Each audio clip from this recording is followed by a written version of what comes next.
Assalamualaikum warahmatullahi wabarakatuh. Saya Ronaldo Hadi Oktarusmana, mahasiswa Universitas Bengkulu, program studi Pendidikan Guru Sekolah Dasar NPMA 1G019-006. Baiklah, di sini saya akan menjelaskan mengenai bunyi dan cahaya. Pertama, saya akan menjelaskan terlebih dahulu mengenai bunyi. Bunyi merupakan salah satu bentuk energi. Energi bunyi berasal dari getaran.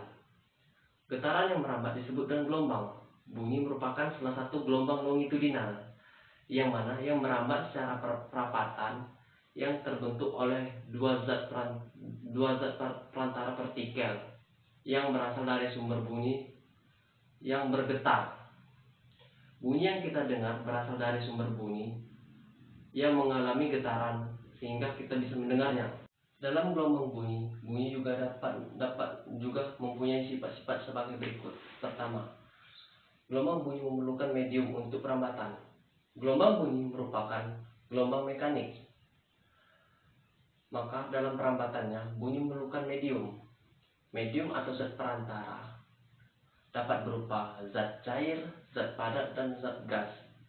Jadi, bunyi dapat merambat pada air, batu bara, dan udara. Kedua, gelombang bunyi mengalami pemantulan atau refleksi. Salah satu sifat gelombang bunyi yaitu mengalami pemantulan. Hukum pemantulan gelombang yaitu sudut datang sama dengan sudut pantul. Hal ini dapat juga dibuktikan bahwa pemantulan bunyi dalam ruang tertutup sehingga mengalami gaung. Ketiga, gelombang bunyi mengalami pembiasan atau refraksi. Gelombang bunyi mengalami pembiasan. Salah satu contohnya dalam kehidupan sehari-hari yaitu bunyi petir lebih terdengar keras pada malam hari dibanding siang hari karena pada siang hari lapisan udara lebih kecil daripada malam hari. Keempat, gelombang bunyi mengalami pembiasan atau diffraksi. Gelombang bunyi sangat mudah mengalami diffraksi karena gelombang bunyi di udara memiliki panjang rentan beberapa sentimeter sampai beberapa meter. Misalnya, ketika kita dapat mendengar suara mesin mobil di tikungan jalan karena terhalang oleh bangunan tinggi di pinggir jalan. Dan yang terakhir yaitu gelombang bunyi mengalami interferensi atau perpaduan. Yaitu gelombang bunyi mengalami gejala perpaduan atau interferensi. Misalnya, ketika kita mendengar dua loudspeaker atau suara dengan frekuensi dan amplitude yang sama, maka kita akan mendengar bunyi yang keras dan lemah secara bergantian memerlukan medium perambatan. Baiklah, setelah tadi saya menjelaskan mengenai sifat-sifat gelombang bunyi, selanjutnya saya akan membahas mengenai jenis-jenis gelombang bunyi. Dalam gelombang bunyi terdapat 3 jenis gelombang bunyi. Yang pertama itu gelombang bunyi infrasonik, yaitu gelombang bunyi yang memiliki frekuensi kurang dari 20 Hz. Makhluk yang dapat mendengarnya itu seperti contohnya kelelawar dan jangkrik. Kedua, gelombang bunyi audiosonik, yaitu gelombang bunyi yang memiliki frekuensi lebih dari 20 kHz. Contoh makhluk yang dapat mendengarnya yaitu manusia. Dan terakhir, yang ketiga itu ultrasonik, gelombang bunyi ultrasonik, yaitu gelombang bunyi yang memiliki frekuensi lebih dari 20 kHz.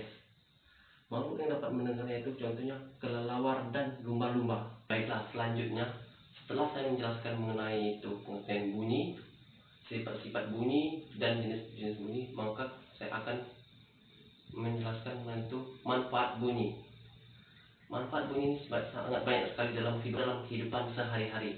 Dalam kehidupan sehari-hari di bidang kesehatan, yaitu sebagai alat USG, yaitu sebagai untuk mendeteksi saat kehamilan seorang, lalu CT scan yaitu untuk mendeteksi organ-organ yang rusak dalam tubuh, sebagai alat pendeteksi sonar yaitu mendeteksi benda-benda yang terdapat di dalam laut dengan menggunakan gelombang ultrasonik.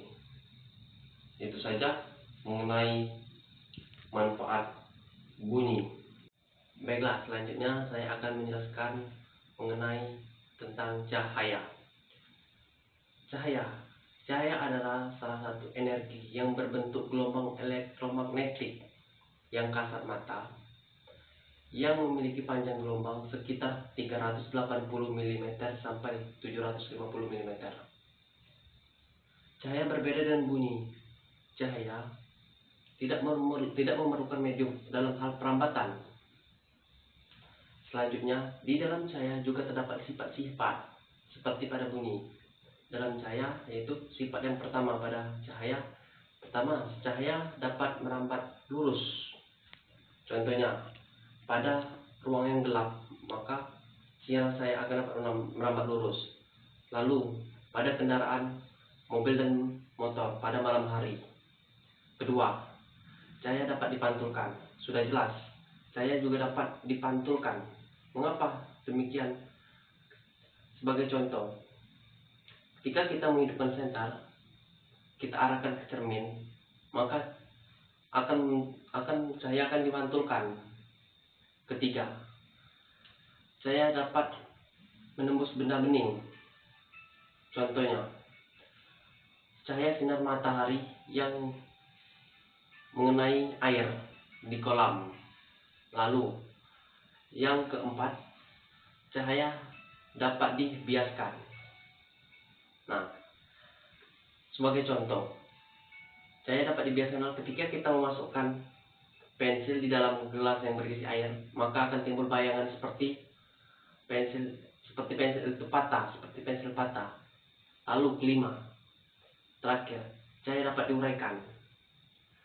Maksud cahaya dapat diuraikan adalah cahaya seperti pada contoh pelangi, warna putih bisa diuraikan. Baiklah, terakhir yaitu manfaat cahaya. Cahaya memiliki banyak sekali manfaat. Salah satunya itu sebagai pembangkit listrik tenaga matahari, sebagai proses fotosintesis pada tumbuhan hijau, sebagai sinar X yaitu alat pendeteksi yang banyak digunakan pada alat-alat kesehatan. Mungkin itu saja mengenai penjelasan saya mengenai bunyi dan cahaya. Terima kasih, semoga bermanfaat. Wassalamualaikum warahmatullahi wabarakatuh.